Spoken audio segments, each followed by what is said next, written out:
Buenas tardes, profesora. Somos el grupo 8 y el día de hoy vamos a hacer nuestra exposición sobre el terrorismo. Los integrantes en nuestro grupo son Nicole Ruiz, Nicole Moreno, Jairo Castañón, Paula Pachas, Rosa Sánchez y la que les habla, Camila Ropón. La era del terrorismo es uno de los episodios más oscuros de la historia del Perú, ya que dejó un trauma por la violencia armada entre finales de los años 70 y los años 2000. Este movimiento terrorista quería que asumieran sus características del maoísmo-leninismo, así que estableció claramente su objetivo de luchar contra el Estado colonial peruano, para instalar un Estado marxista-leninista que respondiera a las necesidades de los peruanos más humildes desde dentro. Fue el profesor de filosofía de la Universidad de Ayacucho, Abismael Guzmán, quien tomó la delantera en este naciente movimiento. Comenzó a organizar a las guerrillas bajo el apodo de Presidente Gonzalo, y los terroristas eligieron su nombre como Sendero Luminoso, en referencia a una cita de un autor peruano: el marxismo-leninismo abrirá el sendero luminoso hasta la revolución. El objetivo era obviamente una revolución al estilo cubano, así que empezaron con sus ataques a miembros del Estado como alcaldes, efectivos policiales y gobernadores. Pero fueron creciendo tanto que comenzaron a adoctrinar a jóvenes agricultores para unirlos a sus filas, con su misma mentalidad y su misma idea. Lima no se preocupó mucho por esta pérdida de control sobre los territorios andinos y amazónicos, hasta que una bomba fue detonada en el corazón de Miraflores, el distrito comercial de Lima. Y según trabajos posteriores, más de 70.000 peruanos murieron durante este conflicto armado, atrapados en el fuego cruzado de los terroristas y el ejército enviado para sofocar a la guerrilla. Al final fue el presidente Alberto Fujimori quien dio fin a Sendero Luminoso y por fin dio paz y tranquilidad al Perú. Causas que ayudaron a surgir el terrorismo en el país. Los grupos terroristas solían utilizar tácticas de coerción, manipulación y engaño para reclutar a jóvenes vulnerables en sus filas. Es importante destacar que los niños y jóvenes son especialmente vulnerables a la manipulación debido a su falta de experiencia y comprensión total de las consecuencias de sus acciones. Esta vulnerabilidad puede ser explotada por los grupos terroristas, que aprovecharon la ingenuidad y la falta de discernimiento de estos individuos jóvenes para reclutarlos y utilizarlos en sus actividades violentas.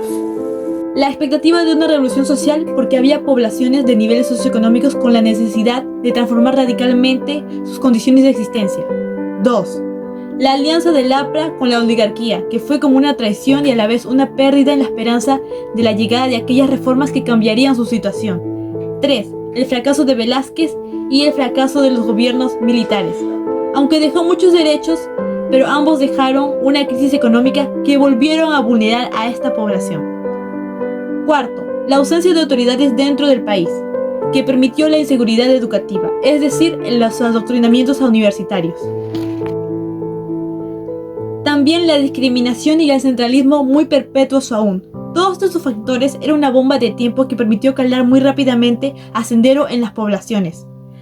El capital de gente que recibió el partido con ideología marxismo-leninista, maoísmo y pensamiento de Gonzalo fue el resultado de una problemática que supieron aprovechar, porque queramos o no, estaban cubriendo una necesidad de revolución para ciertas poblaciones marginadas o en situaciones de abandono por parte del Estado. En consecuencia, el surgimiento del terrorismo, tanto del MRTA como el de Sendero Luminoso, y por ende la aniquilación de numerosas comunidades andinas y selváticas, llevado a cabo por la violencia que se llevó con el fin de someter a estas poblaciones al terror, o también para aquellos que no estaban de acuerdo con las ideologías extremistas.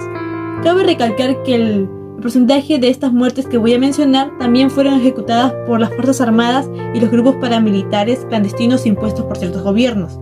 Entonces las muertes que se dejó rodean la cifra de 69.000 muertos entre 1980 y el año 2000, y se puede hablar de una cifra mayor.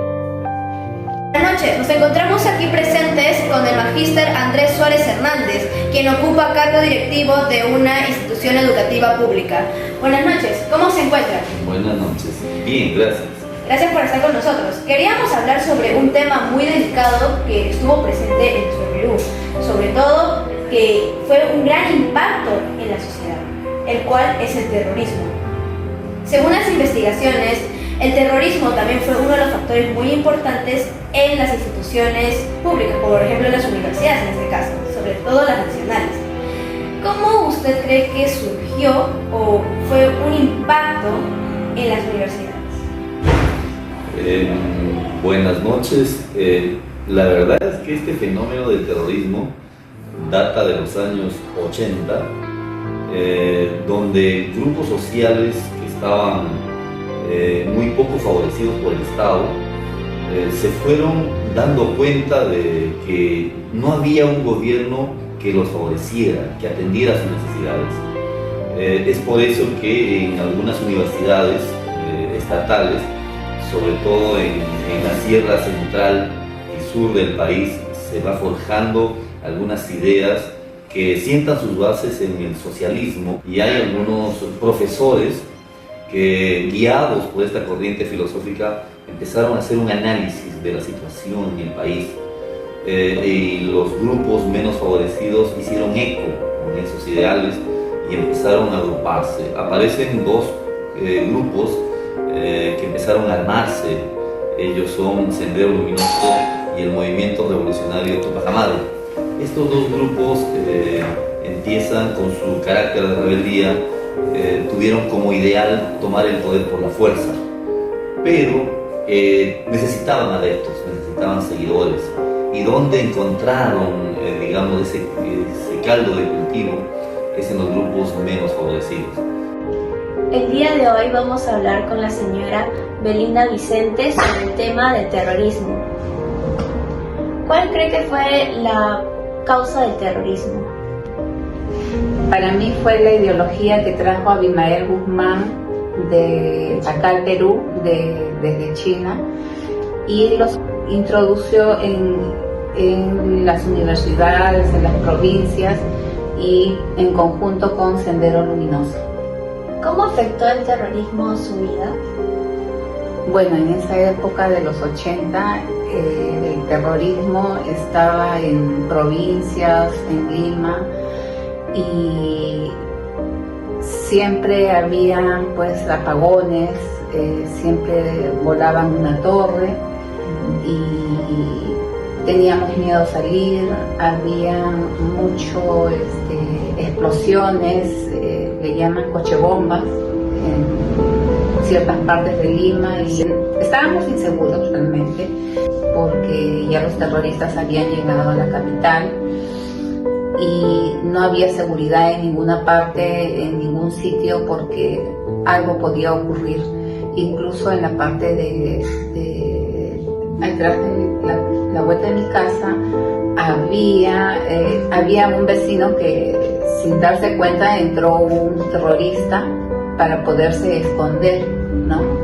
Y bueno, estaba vigilado y la gente pues no podía salir, todo era temor, desacierto, ¿no? Y las noticias que también ayudaban pues a enterarnos de todo lo que sucedía alrededor de nosotros. Eso es lo que puedo decir. Gracias. En conclusión, el terrorismo en el Perú causó una sensación de inseguridad y miedo generalizado en la sociedad. Las comunidades afectadas por los actos terroristas enfrentaron una desestabilización socioeconómica, psicológica y política significativa, y muchas personas todavía experimentan las secuelas de este conflicto hasta el día de hoy. El terrorismo en el Perú causó un alto número de víctimas, incluyendo tanto a miembros de las fuerzas de seguridad como a la población civil. A lo largo de estos años se ha realizado esfuerzo para llegar a estos responsables de las violaciones de derechos humanos ante la justicia y poder brindar reparación a estas víctimas. Entonces se ha establecido comisiones de la verdad y se han llevado a cabo juicios para buscar esto en la justicia y reconciliación. El terrorismo en el Perú dejó un legado de violencia, sufrimiento y desafíos en el país, aunque se han logrado avances significativos en la desarticulación de estos grupos terroristas y en la búsqueda de la justicia y reconciliación. Las cicatrices de este conflicto aún perduran en la sociedad peruana. La prevención del terrorismo, la promoción de derechos humanos y la construcción de una sociedad pacífica y justa siguen siendo tareas fundamentales para el país.